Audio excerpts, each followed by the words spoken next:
Shri Annadurai CN.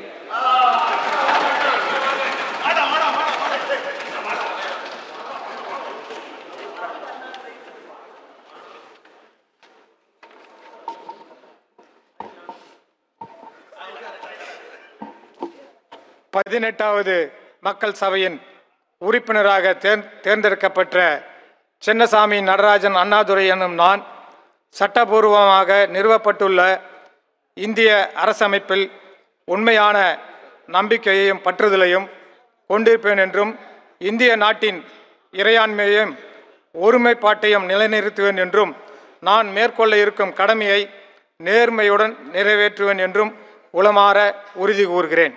வாழ்க தமிழ், வாழ்க doctor கலைஞர், வாழ்க எங்களுடைய முதலமைச்சர் அண்ணன் தளபதியார், வாழ்க எங்களின் எதிர்காலம் அண்ணன் உதயநிதி, வாழ்க எங்கள் அமைச்சர் பொதுப்பணித்துறை அமைச்சர் அண்ணன் அவர்கள். நன்றி.